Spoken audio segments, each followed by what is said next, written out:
अब आपके अगर कुछ अच्छे संबंध इन जीवों के साथ हैं तो आपने ज़रूर देखा होगा कि वो आपके इमोशंस को समझते हैं, आपके प्रेजेंस को समझते हैं। आप उन्हें छोड़ जाओ, बाहर चले जाओ तो रोते हैं आपके लिए।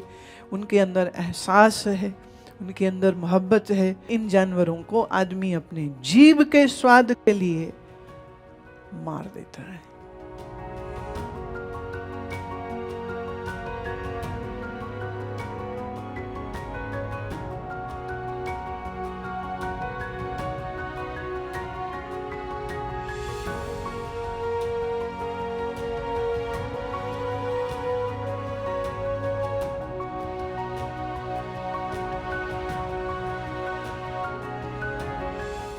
बर्नार्ड शॉ को किसी ने घर में भोजन पे बुलाया और कहते हैं वो डाइनिंग टेबल पर अलग अलग किस्म के मीट डिशेस थे, टर्की थे, रोस्टेड चिकन्स थे, और उन्हें कहा खाइए।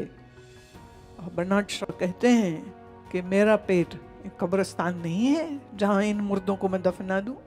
थैंक यू वेरी मच, मैं ये आपका पकाया हुआ भोजन नहीं खा सकता। कैसे भिन्न भिन्न जानवरों को मारा जाता है, पिंजरों में रखा जाता है, पिंजरे पे पिंजरा। नीचे मुर्गियां हैं, उसके ऊपर पेंडेलियन है, उसके ऊपर सांप है, उसके ऊपर कुछ है, और इन सब का जो फीसिस है, यूरिन है, वो गिरता होगा ना ऊपर से नीचे से नीचे से नीचे, यही काट करके पिंजरों में से मारते हैं। कई तो जिंदा ही ले जाते हैं। इंसान ने अपने जीभ के स्वाद के लिए कितने जीवों को ऐसे मारा है कि आज हैरानी की बात है, चीन में शेर के हड्डियों से पाउडर बनाते हैं और उस पाउडर को खा के वो कहते हैं कि उससे उनकी जो सेक्सुअल ड्राइव है ये स्ट्रांग हो जाती है। वहाँ पर शेर के जो नाखून होते हैं उन नाखूनों से कोई दवाई बनाते हैं।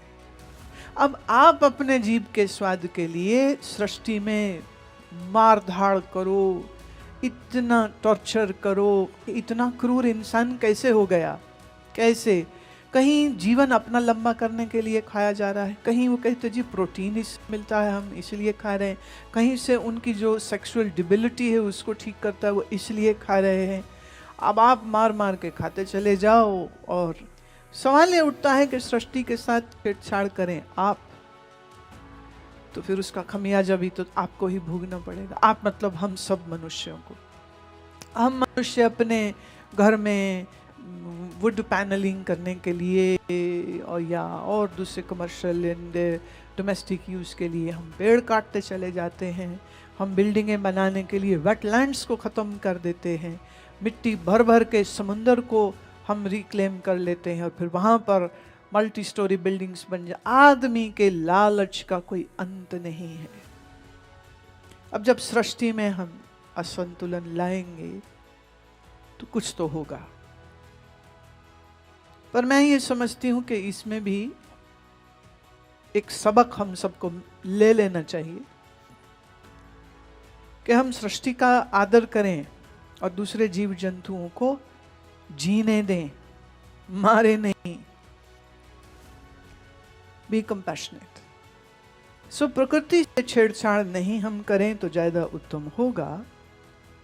और हम जहाँ तक हो सके सभी जीव जंतुओं से प्यार, मोहब्बत और दया का रिश्ता रखें। हमें कमेंट करके बताएं कि आप पीएमसी हिंदी चैनल पर और किन आध्यात्मिक गुरुओं का ज्ञान सुनना चाहेंगे।